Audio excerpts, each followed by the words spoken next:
You're watching us here on Mad About Markets, and we're discussing the potential in India's hemp opportunity, the industrial hemp opportunity. And this is that part of the show where we talk about plants and trees. And we talk about yays and maize. Let it grow. The maize have a lot of red plants, Ritu. Well, they're both quite lush, so let's go with the greens. I'll go with the greens. And the biggest green is, of course, growing demand for natural and wellness products. The COVID told us, and that's sustaining natural products in. But you have to shell out a lot of money for these so-called natural products because there are cheaper alternatives out there. So that's a bit of a drag on the industry. That is a bit of a drag, but expanding presence of startups and investors and a lot more growth in this industry would perhaps reduce the per capita cost or the per unit cost of these products. That's still at a nascent space, but when you talk about expansion, there is a supply challenge because the cultivation is still quite limited. Yes, but there is a lot of industrial research which everyone's investing in with regards to hemp's advantages, and that may perhaps propel everyone to increase the supply. It probably would, but they have to deal with regulations differing in each state because the laws vary from state to state, and that's not very easy to get through. That isn't easy, but it's getting easier because of the announcements that have come by recently. The regulatory environment is getting a little more enabling. A little more enabling, yes, but the license cost is high, and that is a bit prohibitive. Well, if there is higher demand coming in from large FMCG and pharmaceutical companies once the efficacy has been established, then maybe these higher license costs may seem worth it. Well, let's face it, you and I are talking about it, but there's still, the social acceptance of hemp quite uncertain and, not so widespread.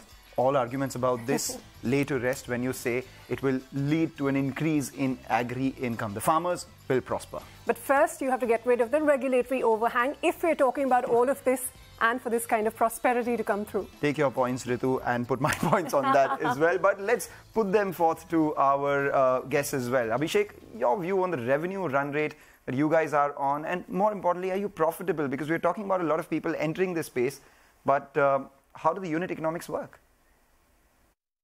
So we're not profitable, and we kind of keep revenue close to the chest a little bit. I would give you some other metrics in terms of where we are in terms of scale. So today we're in 26 states in India. We've had a product placed with about 23,000 doctors. We've got about a little over 2,000 doctors buying on a monthly basis. We've helped a little under 8 lakh women with menstrual pain related prescriptions. We don't track 100% of the prescription, but this feedback we get from the doctors. So in terms of scale, where I would say in terms of menstrual pain and solutions, that we're one of the biggest in the world. And in terms of medical cannabis, we are the biggest player in India. Well, let me toss it then to Shreyans. What are the limitations when we talk about hemp fiber for textile uses?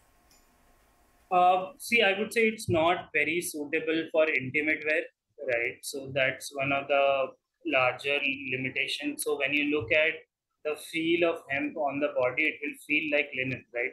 So it cannot replace all applications of cotton, but significant applications of cotton can be replaced by hemp, right? So when we say that hemp is a perfect replacement for cotton, technically it is not, because it feels the texture and the physical and chemical properties of fiber are very similar to linen and not similar to cotton.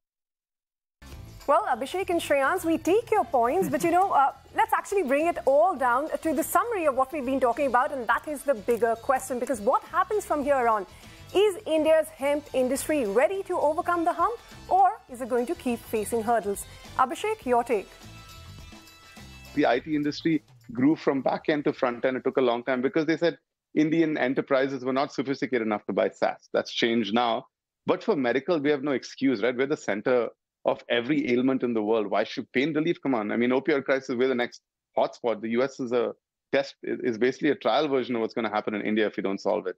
So I think we have so much to solve. We have everything within. We have markets so large. We have a need so large. We have a growth potential of the next 75 years. Why would you build something to sell?